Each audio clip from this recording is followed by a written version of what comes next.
inspired. So what I do is I work out in the morning, I watch some art news, and I get in my car and I come to my studio as early as possible, and I just start to work without thinking too much of it. I just start working, start mixing paints, start throwing paints, and usually it goes well. Usually, like 90% of the time.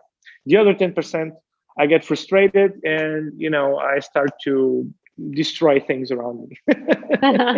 Yeah, there are days that are very creative and the ideas flow and things work, but there are days where not every idea seems to be working. Or I don't Right. know if it happens to you, but to me sometimes I I feel like I need to do some drawings, and then when I sit down to draw with my pencil, it seems like my hand is not coordinating right with what I wanted to draw. But it may be that that day is a wonderful day to paint, and then I switch and I feel like maybe today wasn't a drawing day, but it was a painting day.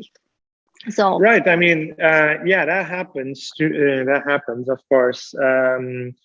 However, I'm a bit stubborn. So what happens is I'm usually painting 2 or 3 paintings at the same time. Like if a painting is drying a layer, I move on to the next one, and then I move on to the other one. And what happens is if something is not coming out as I intended, I tend to insist. I tend to insist and insist and insist and insist. And I don't think that's healthy, by the way. I think your method is probably better. I think the probability of success in your case is probably better than in my case. But it's very, very difficult for me to disconnect when I feel that something isn't right. Like when I look at it and that's not right. And if it's not right, I have an incredible difficulty to move on. I get stuck on it, and I insist and I insist and I insist, and sometimes I get really, really frustrated. That's one thing. The place where you work will determine the type of work that you do. In this case, I started painting at home, but when you paint at home, well, I mean, I would always make a mess, and you can't really paint like at least in my case, in my home doesn't have like 6 meter high ceiling, so it's you need if you want to go big, you need to find a place that allows you to really extrapolate and really paint freely. And I really wanted to do that. I felt the need to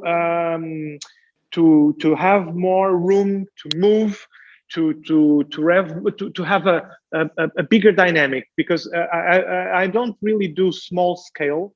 I do sometimes, but it's not really what I'm interested in. I like the big scale because I like the impact that a really big piece has in a room. When you go inside the room and they have like a 2 or 3 meter painting, you feel things differently. It's really impactful. It's something like if a train hits you, and I paint people like what you see behind me. These are Marilyn Monroe's. They are more or less 2 meters. I'm talking in meters. I know you have a different metric that system, time. but your system is wrong. I'm sorry. Well, I'm from Colombia, South America, so I'm used to the meter. So but then, I live here, so I'm familiar with both. But yeah, so they're quite big, and once you could do like a small scale face of a Marilyn Monroe face. But it's different if you see her face measuring like 2 meters in width. It's you get absorbed by her smile, by some details of her face, by her eyes.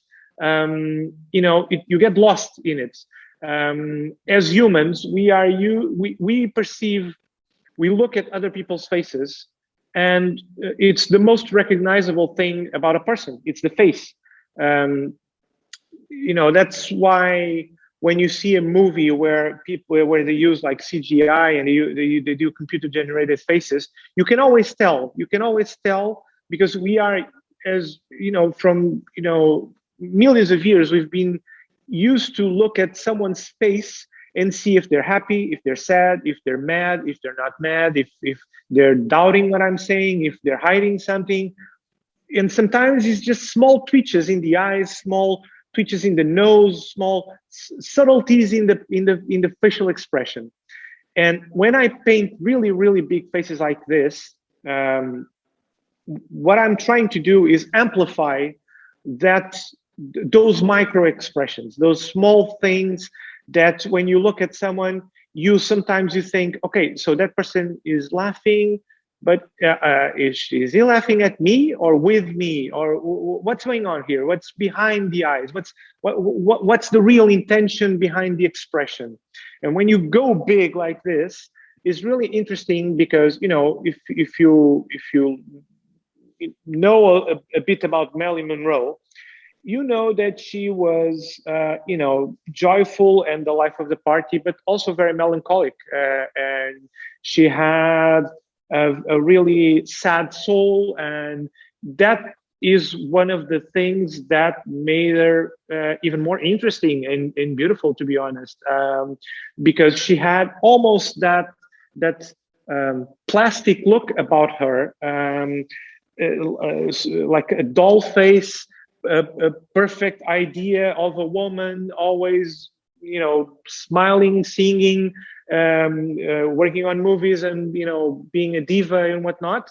But behind that, as as I'm sure there was a sadness about her, and there was not only a sadness, but she was like a child. She was like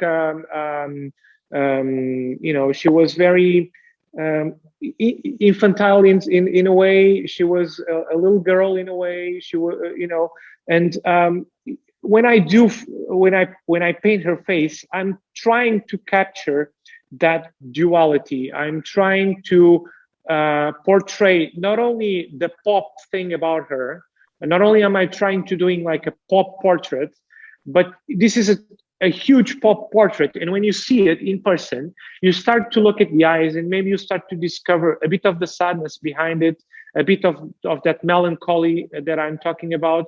So that's what I'm trying to explore when creating these pieces. I'm trying to capture the subtleties of her expression, the subtleties of her look, of her gaze, and at the same time doing something that is aesthetically pleasing and has this pop art quality about it.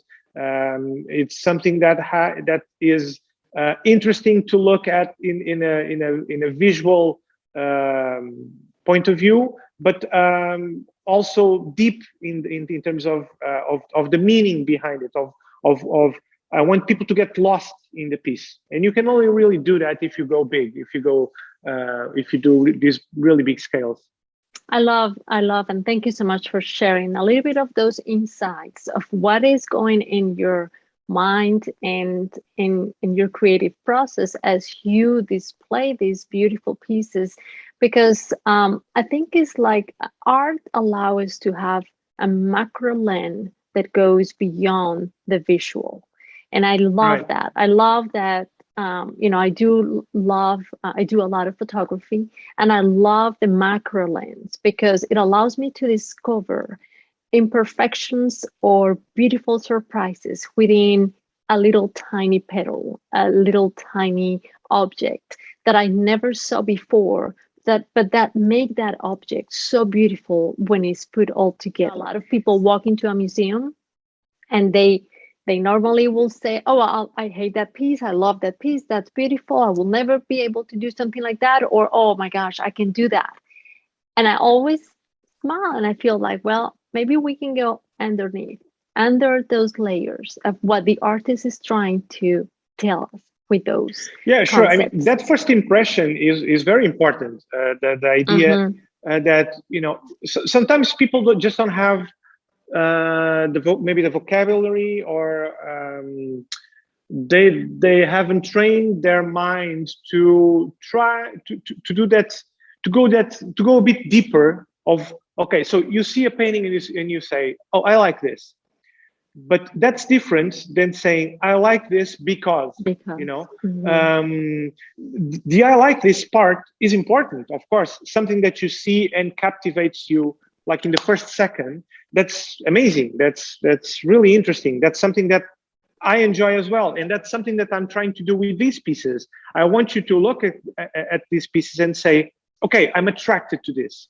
But then I want you to go, you know, to take the second step and say, okay, I'm attracted to this, but now that I'm looking at this piece for 5 minutes, I can see some sort of sadness in her eyes.